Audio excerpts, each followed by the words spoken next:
بفيديو اليوم رح أعمل معكم أطيب وألذ كوكيز كيك مع أطيب وأسهل صوص شوكولا، وممكن تجربوه بحياتكم بلا زيت بلا خلاط بلا شي. أنا بستخدمه وبعمله دايما مع أي حلو بعمله فيه شوكولا، وأنا بضمن لكم 100% إنه من أول محاولة رح تزبط معكم هيدي الكوكيز كيك، لأنه هيدي أول مرة أنا بعملها والحمد لله من أول مرة زبطت معي 1,000,000%. امشوا معي خطوة خطوة ورح تعملوا أفخم اختراع. بالبداية بدنا نص كباية من السكر البني، ما بتفرق إذا كان بني غامق أو فاتح.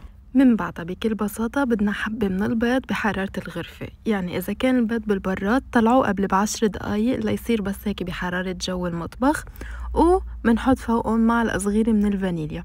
ما بتفرق فانيليا سائلة أو فانيليا باودر، أنا استخدمت فانيليا بودرة، وبنخلطهم كتير منيح مع بعضهم ليتجانسوا المكونات، يعني تحسوا انه السكر داب مع البيض والفانيليا. بالنسبة للسكر البني بتلاقوه عند اي عطار او باي سوبر ماركت وبسعر افوردبل، سعره منه غالي ابدا.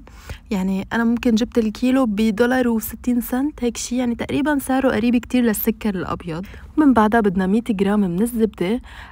يفضل انه تكون الزبدة شوي سايحة، انا كانت لانه قبل بالبراد وطلعتها بس قبل ب10 دقايق، فلو كانت قطرة شوي بيكون اكيد احسن. واكيد اذا بدكم تسوحوها شوي صغيرة على النار كمان بيزبط. وبس هيك بكل بساطة بنحط الزبدة فوق السكر والبيض مع الفانيليا وبنحركهم مع بعض لبين ما تذوب الزبدة مع هول المكونات. ومثل ما بخبركم دايما بأي وصفة فيها طحين لازم ننخل الطحين، لأنه بحال كان في تكتلات ما تظهر التكتلات عنا، وكمان إذا فيه هواء يتفضى. بدنا كباية وربع من الطحين الأبيض المنخول ومنحطه فوق السكر مع البيض والزبدة ومنخلطهم مع بعض شوي صغيرة.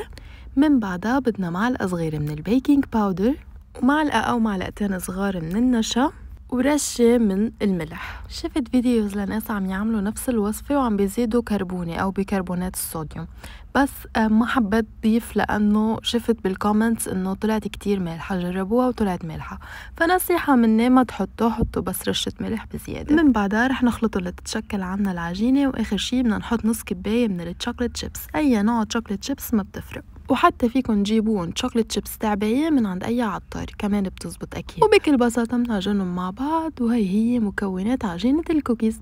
بس هيك من بعدها بأي صينية بتفوت على الفرن، حتى لو كانت تاعت تشيز كيك كمان بتزبط. بما اني انا ما عندي صينية مدورة صغيرة فاستخدمت المقلاية كمان بتزبط، شلت بس منها الايد، فجود بالموجود شلت ايد المقلاية وعملتها على شكل صينية بتزبط. انا يعني عم بعطيكم افكار كرياتيف فما كان عندي صينية صغيرة مدورة اتس اوكي زبطت بكتير. وهلا بالنسبة لصوص الشوكولا اللي خبرتكم عنه، بالبداية بدنا 3 معالق كبار من الحليب البودرة ومعلقتين كبار من الكاكاو الخام. كاكاو خام يعني كاكاو مر. من بعدها حطيت معلقة صغيرة من الفانيليا، كمان ما بتفرق سواء فانيليا باودر أو فانيليا سائلة، ومعلقة صغيرة من النشا ومعلقة صغيرة من السكر اختياري، ما عبالكم يكون فيها سكر كمان فيكم ما تحط. رح احط فوقها شوي المي لبين ما احس انه خلص هي بزيادة عليها المي. انا اخدت معي تقريبا نص كباية كبيرة من المي. بحركن اول شي على البارد، بدوب الكاكاو بدوب الحليب بدوب كل شي، ومن بعدها بنقلن على الغاز.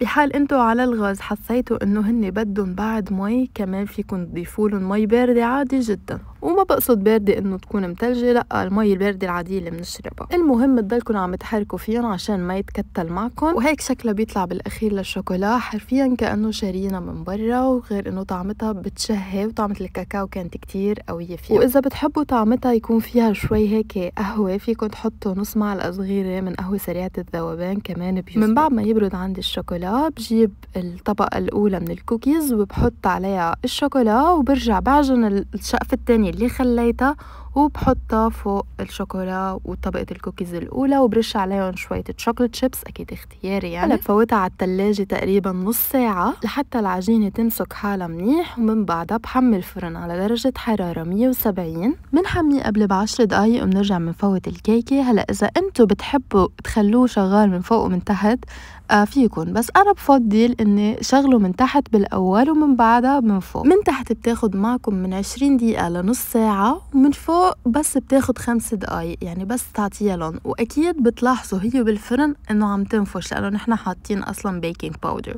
وبس لتبرد عنا بنقلبها، ما تقلبوها هي وسخنة كرمال ما تفرط، وقطعوها كيف ما بدكن. وبيطلع عندكم أحلى كوكيز كيك ممكن تجربوها بحياتكم. بتمنى تجربوها وتعطوني رأيكم فيها، وبرجع بذكركم ما تنسوا تشتركوا بقناتي، تفعلوا زر الجرس، تحطوا لي لايك الفيديو. صحتين.